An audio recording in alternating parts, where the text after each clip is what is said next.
Okay, and then we will go back to our session and we will begin. So step 5, here we are this evening. I want to tell you a little bit about this step, which is realizing interdependence. Not just realizing in the sense of becoming aware of, but realizing in the sense of making this a tangible experience in our lives, how we can come into that tangible experience of interdependence, and how that step, this step, is really, I think, a very crucial step in the whole process of deep resilience, coming into a sense of our interbeing, our greater body that we are part of, experiencing this and embodying this. So that's what I'll be talking about this evening, with a short talk, which will include a short little practice in interdependence, and then I'll hand over to Andrew, and then we'll have some time for discussion. So, reminding you again of this diagram of the Celtic three worlds, the three concentric circles, that is somehow a map, for me has become more and more of a map to deep resilience, a kind of a map that in some ways each part, each concentric circle has a life of its own. The flourishing forest on the outside, the whole root system in the middle, and then the luminous core. Each has a life of its own, but each flows into the other. And in some ways, deep resilience is about the journey downwards and inwards to that luminous core, and then back from that luminous core into the world. So it's become for me a really valuable map of the process. Luminous resilience is how I'm thinking about deep resilience more and more. You may remember last week was really a session about the roots, about that it's all about the roots. The Dalai Lama saying, a tree with strong roots can withstand the most violent storm, but the tree can't grow roots just as the storm appears on the horizon. We need to grow those roots now. So it's all about growing those roots, and how valuable this kind of map of the Celtic world is. The outer world of matter and form, of Cruana, the inner world of the unconscious, of dreams, of visions and synchronicities, which we're going to be talking a little bit about tonight. And then the inner core, the luminous inner core, the groundless ground, as the mystics call it.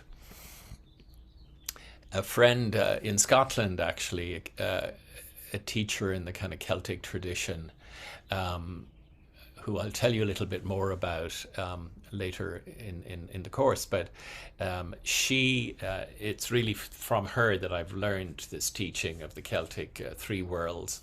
And she just the other day sent me this photograph. It's a stone wall in Ireland. Actually, it's on Valentia Island, which is off the coast of Ireland.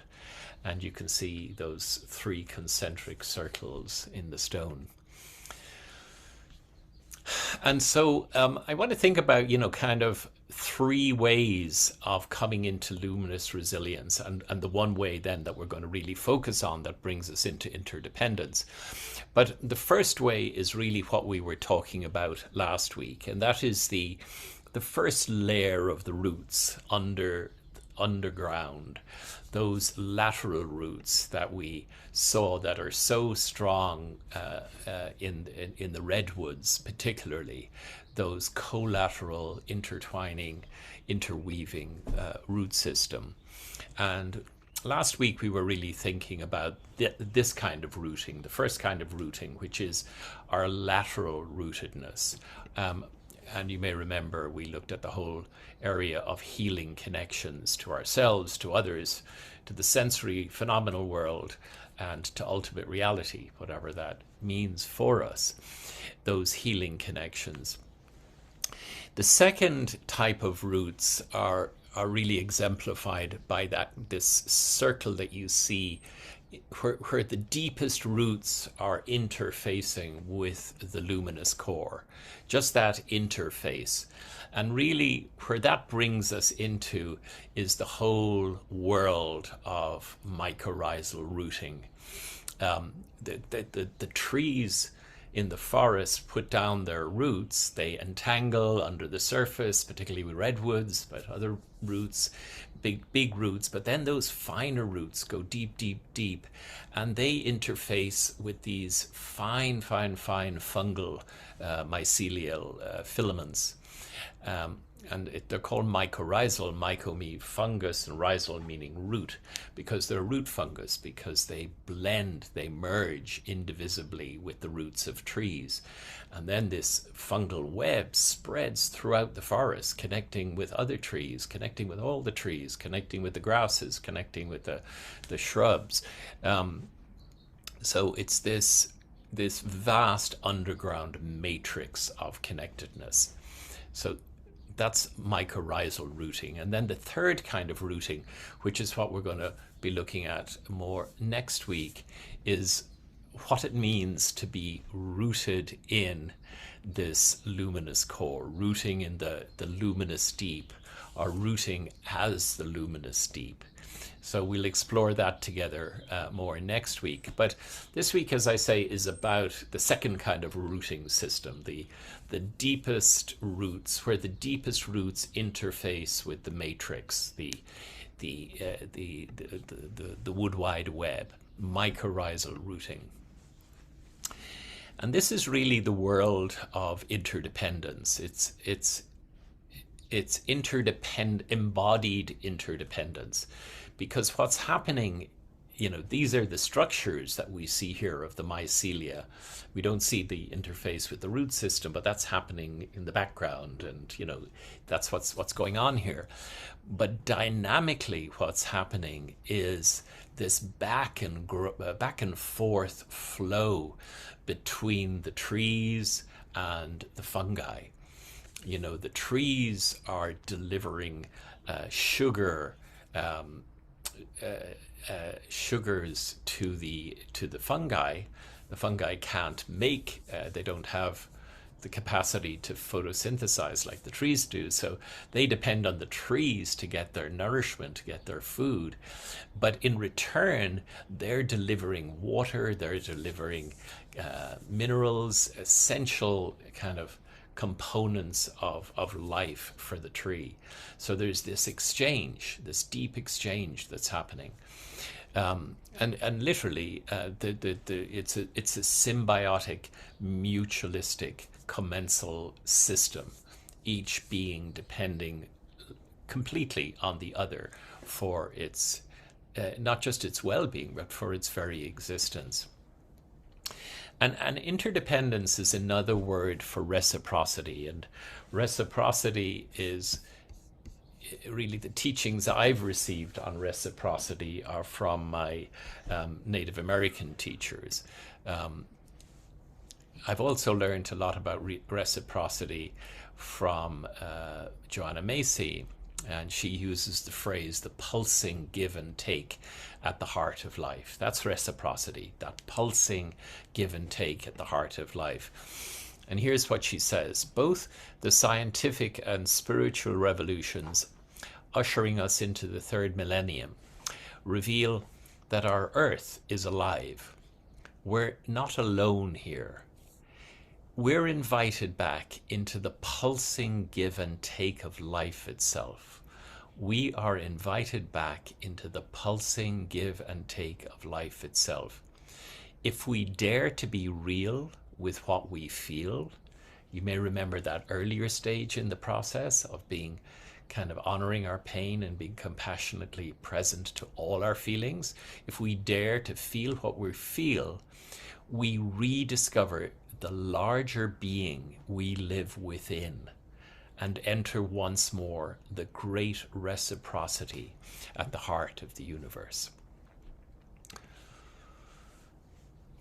So breathing is reciprocity. Our very breath is reciprocity. And you see here an oak leaf with its the little veins and those little spines, and all those little kind of tiny cells full of chloroplasts, which is where that incredible process of photosynthesis is taking place as the leaf takes in the carbon dioxide from the atmosphere, and combines it using sunlight as the energy for transformation, with water, and then creates glucose, uh, sugars. And so what I'd like to do now is just a very short practice with you, if I may. And so I'm going to pause a little bit. We're just going to change for a moment into meditation mode. Very short little practice, but it's a practice that's designed, it's called Breathing with Leaf. And it's designed to give you the experience of interbeing, interconnectedness. So I hope you get a little taste of that with this practice. Okay, so I just invite you now to, find whatever posture you like to be in for meditation.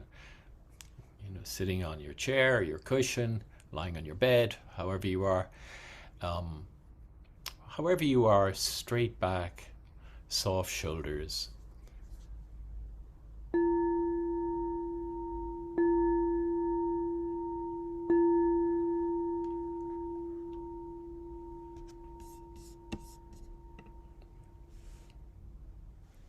And I invite you just to allow your thinking mind to drop down into your body. And to allow your body to drop down into the earth, into the sensations of contact between your feet and the ground, your seat and the chair. Those sensations of firmness, solidity.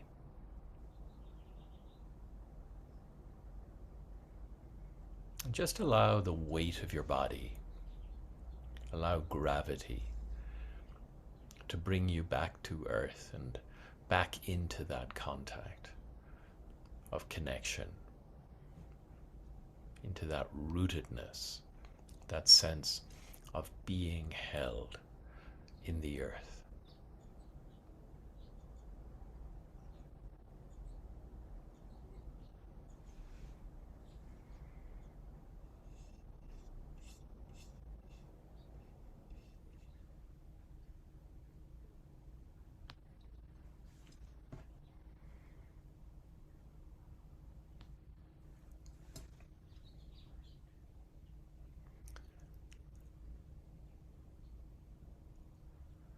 And as you're held in that sense of rootedness, allow your awareness to rise up and to fill the whole space of your body, from the soles of your feet to the crown of your head.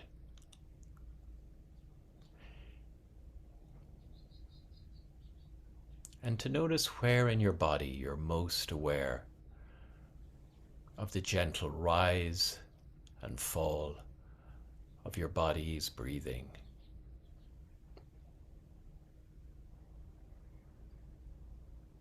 The rise and fall of your belly or your chest. Subtle flow of air moving in and out of your nostrils.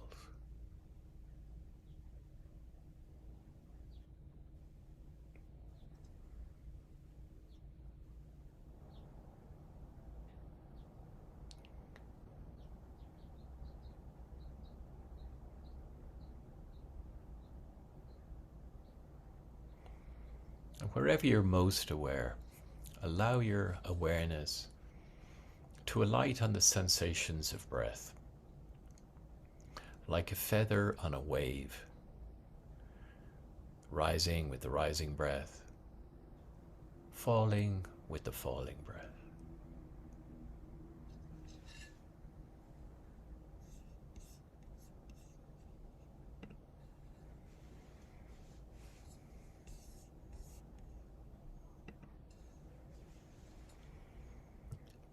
And as your body continues to breathe, I invite you to open your eyes and to see before you this green leaf.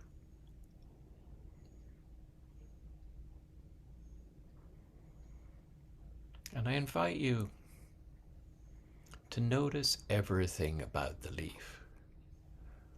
Its shape, its little veins,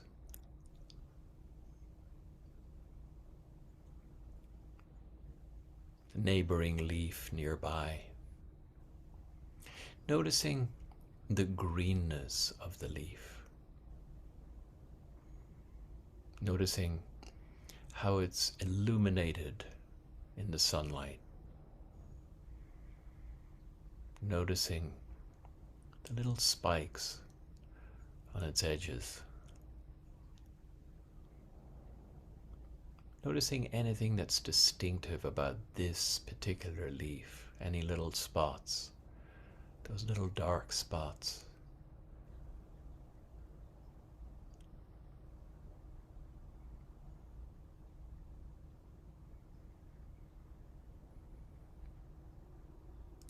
And just as you continue to look at leaf, just softening your gaze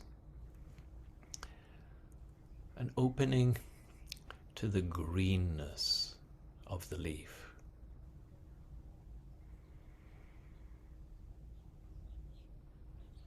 And I invite you, as you do so, just to close your eyes, to allow your awareness to drop down into your chest in the area of your heart.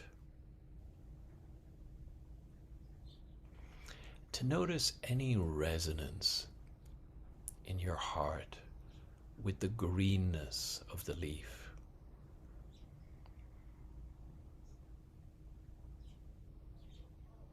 Just feeling that resonance, that greenness.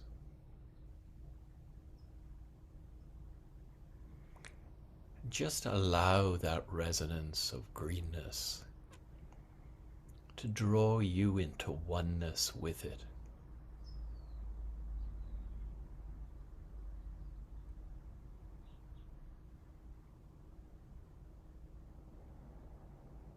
So this greenness is doing the knowing and the meditating.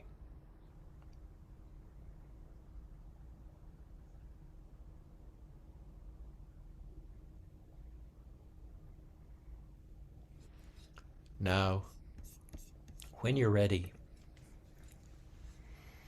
allow your awareness to gently expand within your body and to notice the gentle rise and fall of your body's breathing. Noticing how your body rises with the inhale. Noticing how your body falls with the exhale.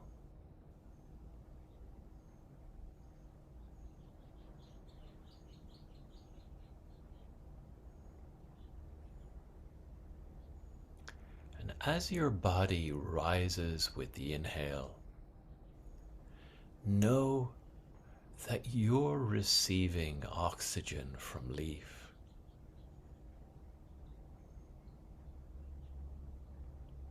And as your body falls with the exhale, know that you're releasing carbon dioxide to leaf.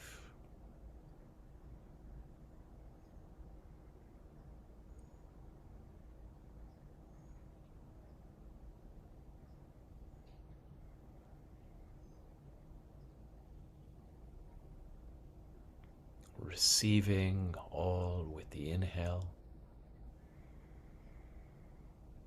releasing all with the exhale.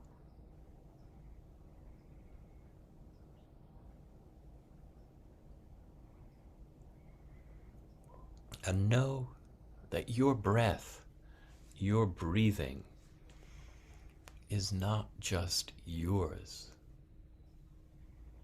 your breath, your breathing, is the reciprocal exchange between the leaves of your lungs and the greenness of the leaf.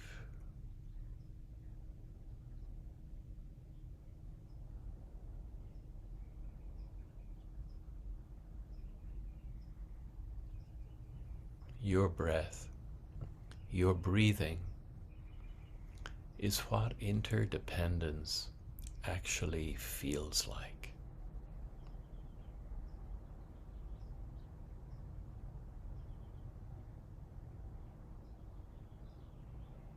So allow your awareness to become one with the feeling of the breath.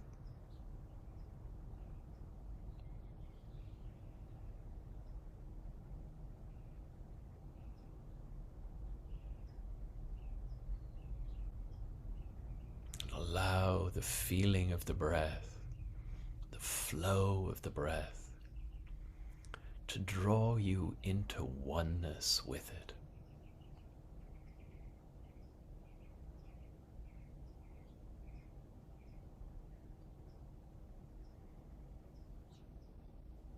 All you have to do is to surrender all to the feeling of the breath, to the flow of the breath.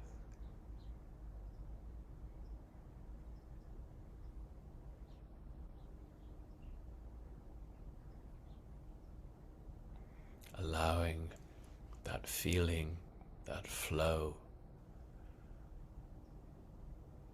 to do the knowing and the meditating for you.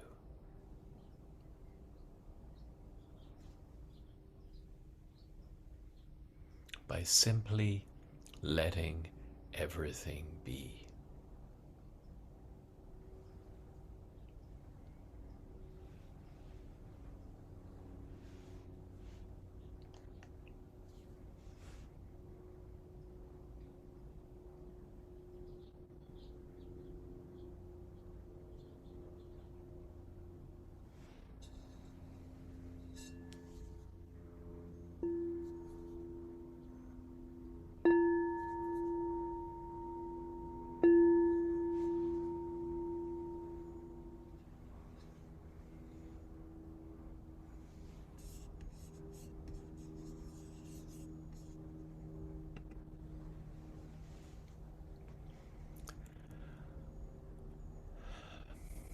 Thank you. So I hope you in that got even a tiny taste of, through the feeling of breath, through this tidal reciprocal exchange between our lungs and the leaves, of what interdependence actually feels like, and what can happen if we surrender to that, allow that to take us into its rhythm. It's a doorway. So I think I've introduced most of you before to my Native American friends and teachers, Lisa and Wolf Wapipa, who live up on Pine Mountain. And I've been lucky enough on 3 different occasions to do Vision Quest with Lisa and Wolf. And it begins by at the fireplace, maybe after a sweat ceremony, of offering a pouch of tobacco to Wolf and saying to him, "Can you put me up on the hill?" Which means, can you watch over me as I go on Vision Quest? And so on this particular occasion I asked him, and he replied,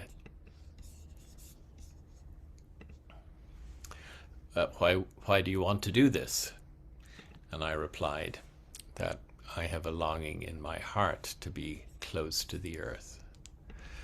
And so he prepared me, and in the course of that preparation I asked him, well, what does the vision in Vision Quest mean? And he replied, Sometimes it may mean having an extraordinary experience of some kind, seeing something extraordinary, like a vision, or having a dream, or having an encounter with an animal being or a plant being.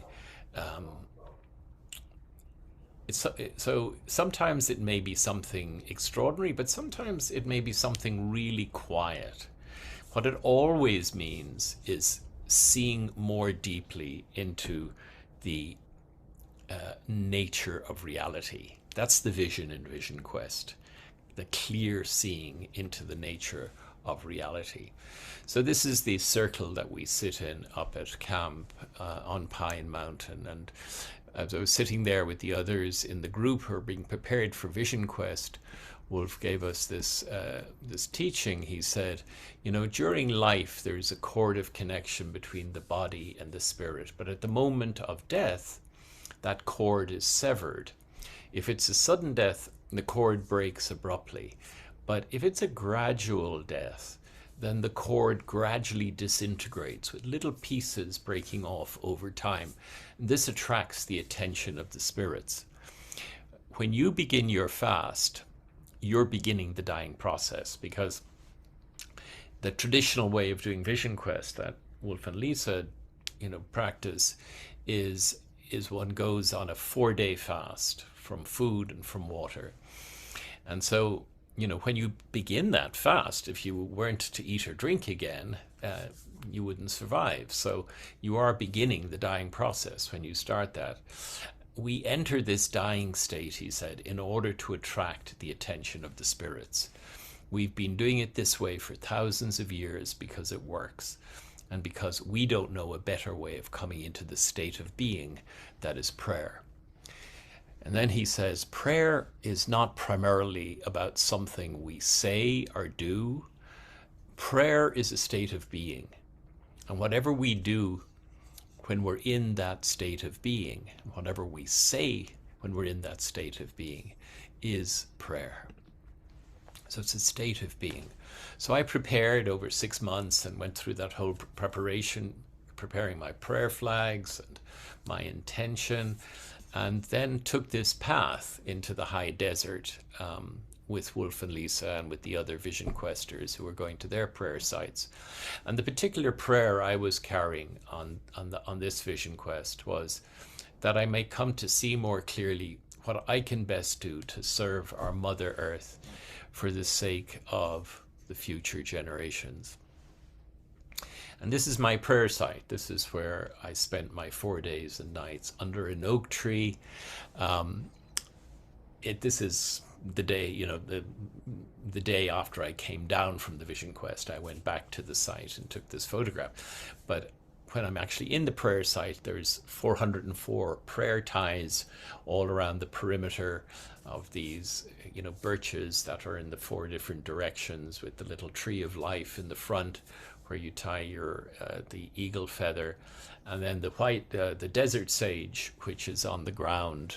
That's where that was the area where I laid my sleeping bag. So spent the 4 days and 4 nights in there, looking up into the branches of the oak tree overhead, and that's actually where I saw that particular oak leaf that I just shared with you in that interbreathing practice.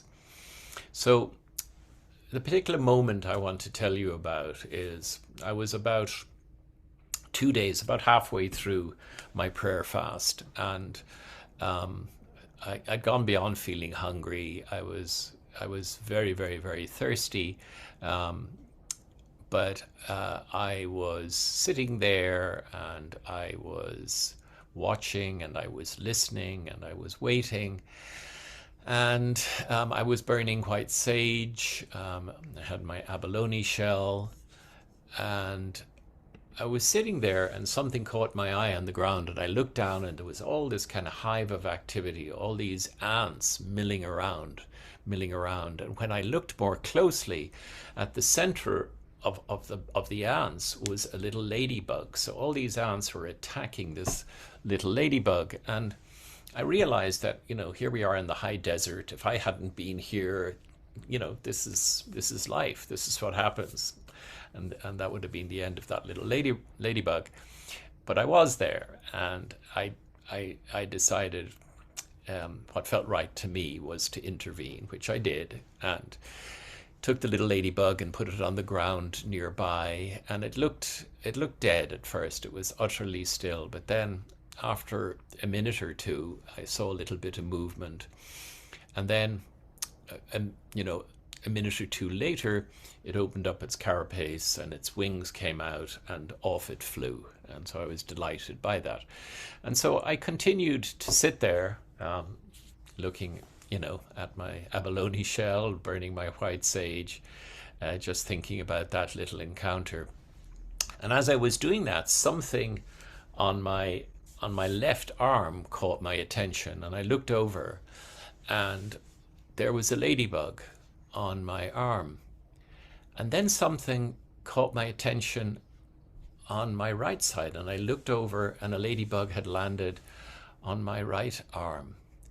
And over the next minute or so, ladybug after ladybug just came and landed on my body and landed on the bushes around. And I didn't count them all, but there were many, many ladybugs on me and all around. And I can't describe how, the feeling I had at that moment. I just felt something so simple but so utterly extraordinary was happening that I didn't understand, but that I felt deeply, deeply honored by. And the next day, when I was looking out into the into the high desert from my prayer site, I just words came, and it wasn't like an auditory hallucination. It was more a kind of some sort of inner hearing, a sort of a heart hearing, and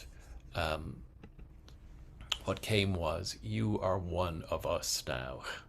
So I don't know what that means. I still don't know what it means with my conceptual mind, but I somehow know what it means with my heart.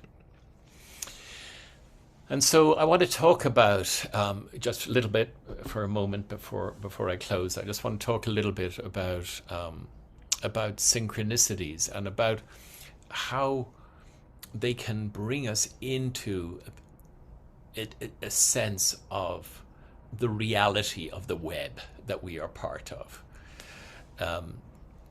When I told Wolf and Lisa about this encounter, Wolf said, we Indians, using that word himself, we Indians don't believe in miracles.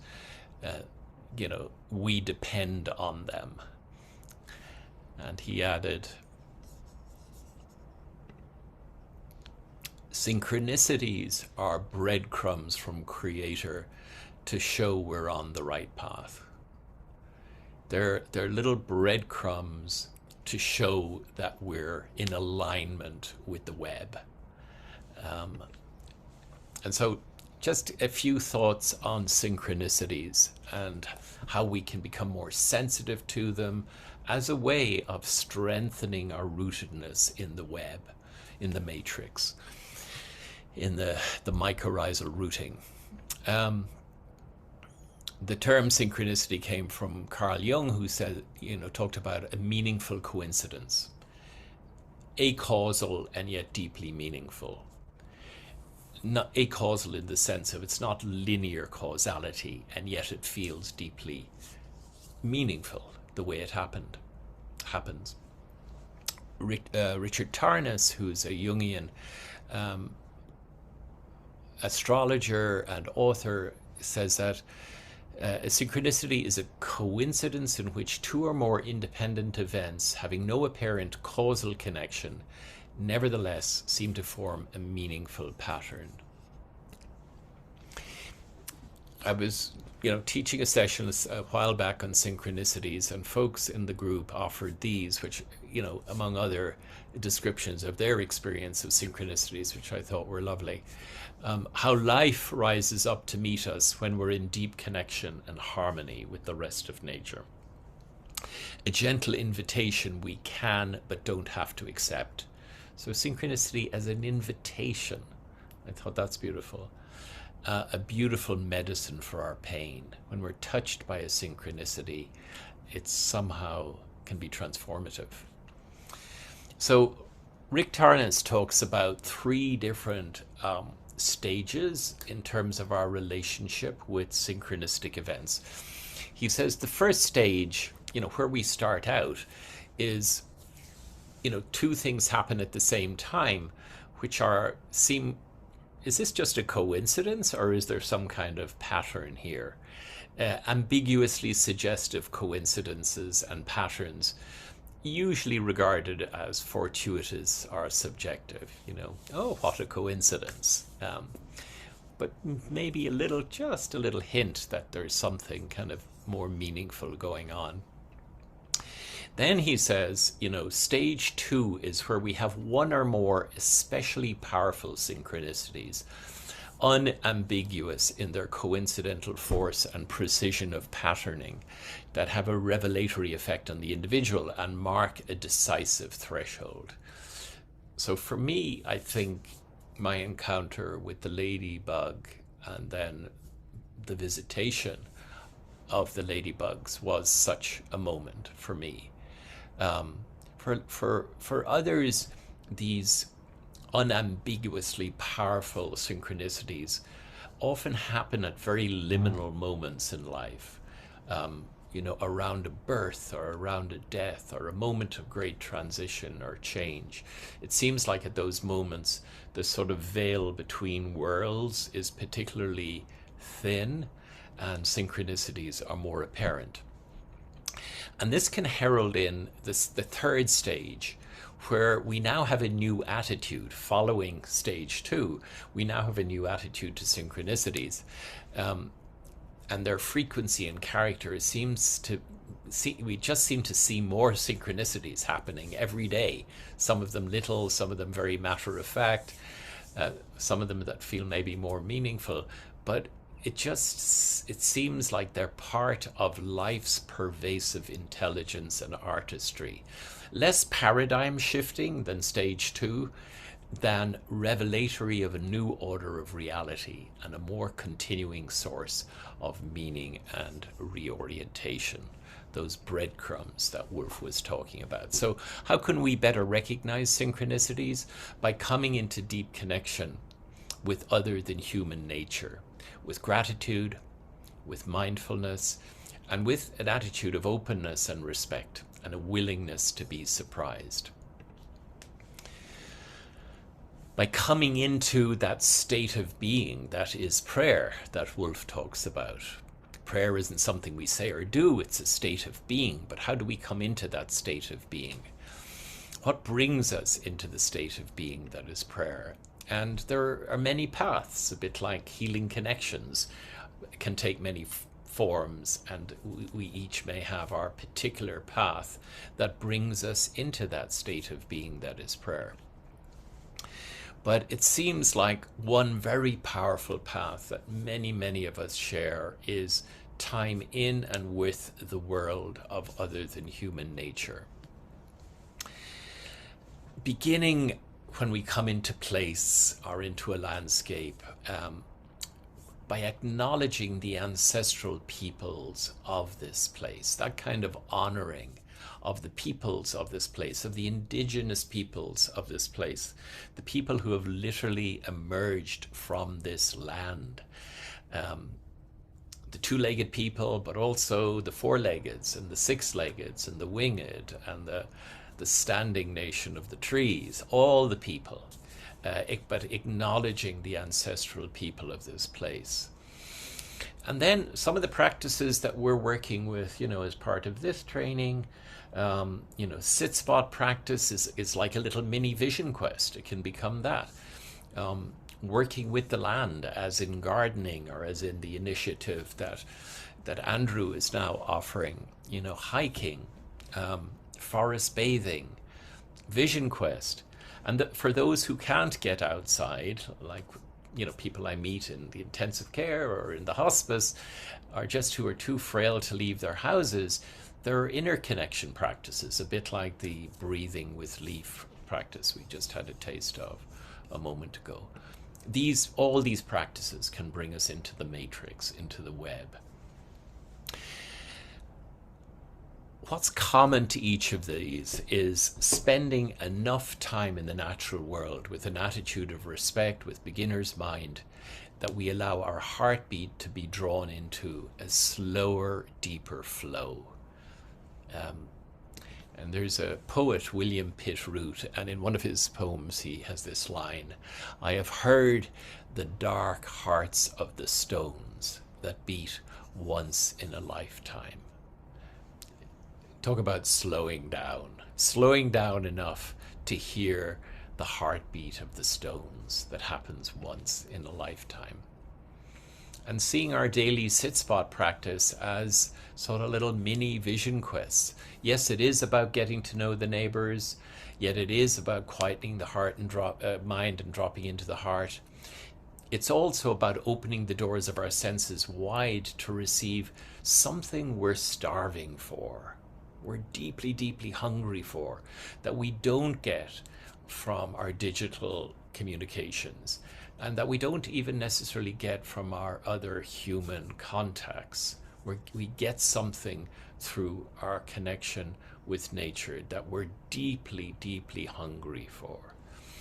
And it's about being in nature long enough that our phylogenetic memory reawakens, our ancestral memory, our genetic, our evolutionary memory, those old neural pathways that were buzzing when we were one with the earth, that we've become disconnected from, that have sort of gone to sleep, but that can be reawakened by kind of re-immersion and reconnection in the natural world in this way. And as John Moriarty says, about letting nature happen to us. And sense meditation, which I introduced early on, can really accelerate this process. And beauty, noticing beauty, appreciating beauty, soaking in the beauty of the natural world accelerates this. So, Andrew, over to you, if I may. Oh, thank you so much, Michael. Um, wow. Yes. Yeah, yeah, that was really full. Um, hmm. Yeah, where to go from there? Uh, Do you want to say a little bit about I mean, I think you've got so much in your own experience, Andrew, from your time on Vision Quest, your time on the land, hmm. your experience of synchronicity, your experience of coming into that slower heartbeat. If there's anything you'd like to say about that. Yeah, yeah. I think yeah, what comes up for me is how difficult it is to slow down, first of all, and how seemingly almost like you have to separate from what you know and even the connections that you might have in order to then be like moved into the greater connection of everything. It's like this fear of letting go of what you the connections and the threads that you know so well, and being in that unknown state of welcoming the great mystery, and how scary that can be at first to surrender what you are holding on to, because it feels like it's your only thread, but in I guess the an act of like faith or trust of when you do let go of those things that you hold on to, and rest and be curious, um, what can unveil and surprise you is like it's just I don't know. I think that's like what's worth living, you know. And when you get like a little taste of it, it's almost like this hit where you just want more and more, and you want to practice surrendering more and more of what, like even noticing the smallest or the biggest threads that you're still holding to, because the grander web is like it feels so good to rest in. Um, Mm. but um, Yeah, that's beautiful. Thank you. yeah, what's what's coming up, I guess, also is that state of being. And I think like so many people work really hard to work really hard to create connection with the outside world or with um, with nature or with others or and that coming back to the self and resting as nature for me, like knowing that I am nature and that there is no inseparability and that trust of that knowing and the returning of the self um, allows you to kind of walk um, in a way of reverence. It's like you are. I love the. I don't know how you put it, but it's like you are the prayer or something, just by being and that beingness. Um, yeah, it's like what we all want. We want to just to be and belong. Yeah. And so it's like, yeah, something about that just really hit where it's like, oh yeah, I don't need to do anything in order to belong. Like I get to just breathe and breathe with the tree and small gestures of saving a ladybug and witnessing nature respond in that way. It's really, really special. I often had bees land on me in my last vision quest, the second day. You know, a bee landed on me and I just let it kind of roam and explore. And, you know, it was hot. It was out in the desert. So it like, you know, got its taste of my sweat, rehydrated itself and then flew off. And just that feeling of like the threat, it could sting me, but if I can just rest a little bit in that trust that it's not going to, it's going to get what it needs and fly off. Um, it's like more bees will visit me and they trust that, you know, first they're not going to sting me. And so it's an interesting thing of, I think metaphorically with life and with humans and, you know, everyone has a stinger, but if we can just trust the good in them, you know, that they'll get what they need and we'll give them what we have to give and we'll receive what we need and that reciprocity. Yeah. So, That reciprocity and that letting be, that, you know, that mm, letting be. yeah, the And letting be. letting be, literally letting be. And Andrew, just say a little bit about your class that's starting up and how people can. Yeah. So there's a little farm on top of Summerlin. I don't know if everyone's heard of Sweet Wheel Farms. Leslie, I forget her last name, owns it. Anyway, it's a tiny little, I think 2 acre farm on top of Summerlin Hill. And I'm going to be doing like an hour and a half, Tuesday, May 6th, I want to say, somewhere on the flyer, but I can post the link to it too. I think it starts the second week of May, May 6th, Tuesday, at 8 a.m. and I'll post in the chat. But I'm gonna do like a meditation circle community kind of gathering. We'll kind of drop into some of these sense meditations, and then go out into the farm and kind of get our hands dirty, do some horticulture, kind of learn a little bit about the regenerative farm there, but mostly just get our hands in the dirt, farming, and then um, yeah, just observe, be in community, be in nature, and then yeah, so it'll be kind of part meditation, part nature connection, part horticulture, education, and experience. So Great. yeah, Thanks, Andrew. Yeah, put your link in the chat if you would. yeah, we'll do. Thank you. Yeah. And hi, let's open up just for the few minutes we have left. If anybody has any comments or any stories to share or any thoughts you'd like to share, we'd love to hear. Yeah, Claire, hi. Hi. I don't have any like amazing sit spot nature stories, but I did want to really express my gratitude for your offering of this class. Um, it's been really helpful to me. I think you mentioned a couple classes in about burnout. Hmm. And I'm really feeling that at my job. I work at an elementary school with kids with special needs and just, getting close to retirement and just really feeling that burnout Mm. in a very different way than I've ever experienced before. And so just getting out into nature, it's inspiring me to, hike and, finding a sit spot on the trail near the creek and listening to the birds. It's really, really healing. Mm. And so I thank you for just inspiring me to get out there again and, Oh. spend the time.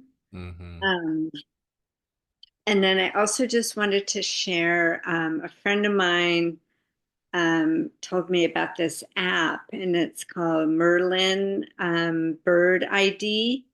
And you can like record bird sounds, and it will tell you the name of the bird Mm. that it's hearing. And so I was playing with that this weekend, and it was kind of fun.